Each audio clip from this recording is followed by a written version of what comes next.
After finishing the last Bond movie, I wanted to try and find something that I've never done before.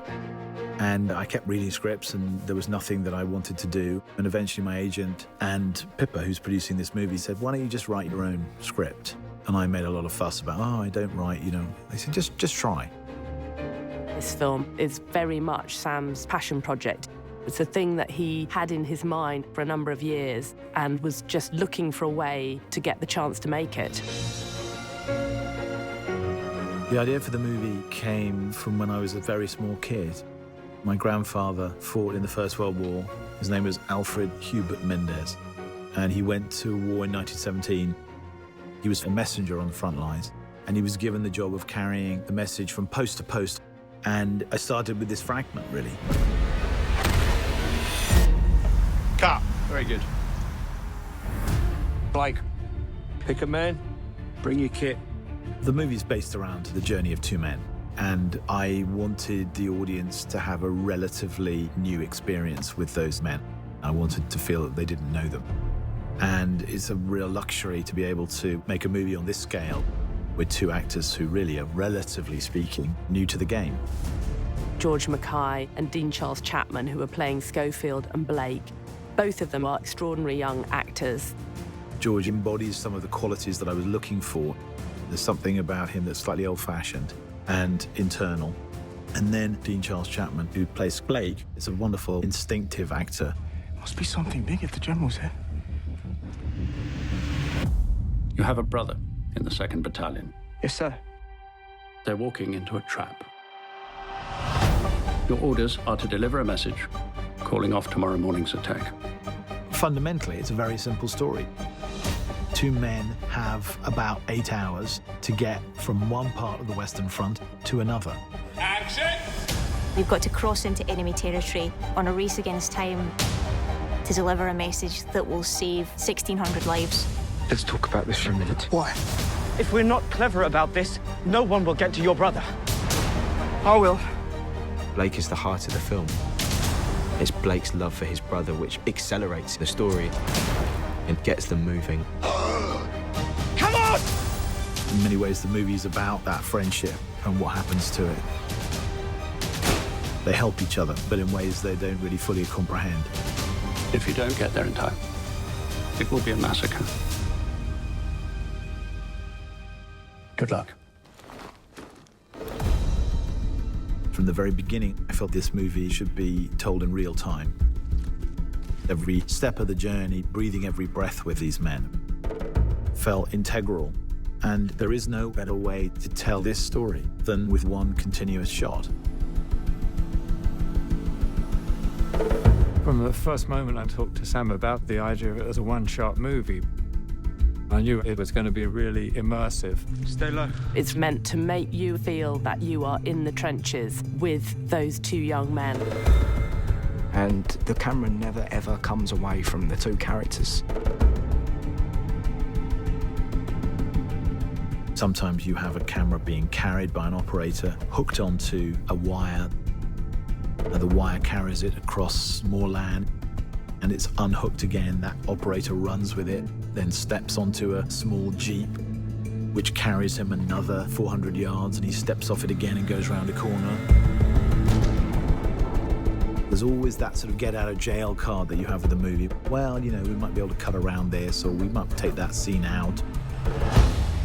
That's not possible on this film.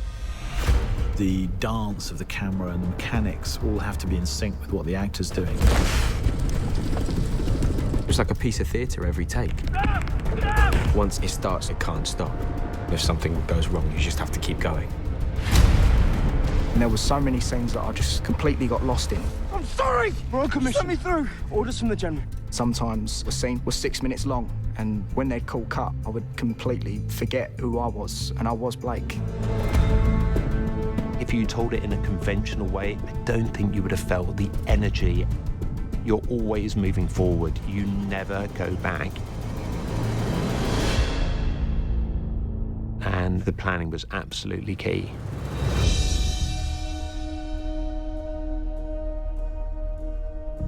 The challenges of prepping this movie are the challenges of prepping a normal movie times about 5. We had to measure every step of the journey. In the early days of rehearsing, me and Jules, Sam and Roger turned up to this open field that was pretty much nothing there other than grass. And we had the script in our hand and we literally just walked and talked every single scene to see how long it took us to get from A to B. The scene has to be the exact length of the land, and the land cannot be longer than the scene, and the scene cannot be longer than the land. And so you have to rehearse every line of dialogue on location. And that's where it overlaps with doing theatre, because the world has to be crafted around the rhythm of the script. We had a lot of group conversations about the sets, whether it was over models or illustrations that Dennis had done. We wanted to understand the physicality of what we had to build. We built over a mile of trenches. To dig it was quite a task. When we were digging, we were still doing rehearsals, we were still staking out the trench lengths so that we could hone in the exact distances that we needed. You almost have to change the way you think about how we view movies as a viewer and how we make movies as a filmmaker. The art department, more than anyone, has been really affected just figuring out the scale of how large these sets need to be. It's a highly choreographed piece, so every inch has to be accounted for. It was an amazing amount of work. Every place that we went was a magnitude of problems to solve. You have all these locations that are basically just ground, and you have to create something out of it. Roger and Dennis had to work together to figure out a set that could incorporate where the camera needed to be, making sure it felt natural and organic within the scene. With the timeline and the ticking clock, when you start the film, there's no turning back. And the myriads of problems that come up, everything will hit you, and everything did hit us in order to create the spaces that we did. Let's go back to one. This film does not take place in a series of interiors. This is endless exteriors. No location ever repeats, so you're constantly moving through landscapes. Being such an exterior movie, we're very dependent on the light and the weather. And we kind of realized, well, for a start, you can't really light it. Action. Because, you know, if you were running down a trench and turning around 360 degrees, there's nowhere to put a light anywhere. And because we were shooting in story order, we have to shoot in cloud to get the continuity from scene to scene. So some mornings the sun would be out and we couldn't shoot. So we would rehearse. And we're rehearsing. And then we'd be waiting around, everyone with their eyes up in the sky, trying to see how long it'd take for the sun to move behind the cloud. And as soon as it comes over, you've got this 5-minute window. Everyone would be like, come on, go, go, go. Go, go, go! So you are also in the lap of the gods. One of the key elements in realising this film has been Roger Deakins' input. From the very early days, Roger was right by Sam's side, working out exactly what it was that Sam was looking for. Anytime I shoot a film, I want to put the audience in this world. Whether it's a fantasy world or a real world like 1917. There's a scene where they had all these flares going up over the top of the town, and those flares were lighting the whole scene. So we needed to figure out how much time the flares needed to be in the air to get the look we were after. They had this model where they were testing which way the shadows moved. What was key was the way the light fell through the windows to create the shadow and the layers of light. It almost feels like the ground beneath his feet is moving because the light is moving. There's something nightmarish about it and strange. What Roger Deakins has done with this film is amazing. Some of the camera work just blew my mind. Roger is always so inventive. It was like no other form of filmmaking that I've ever experienced before. You have to construct a journey for the camera that's every bit as interesting as the journey of the actor. What I wanted was one ribbon, like a snake, moving forward, in which the information that you needed happened to fall in front of where the camera was pointing. The fact that we're moving always forward, it does have a compound effect, a gradual growing menace.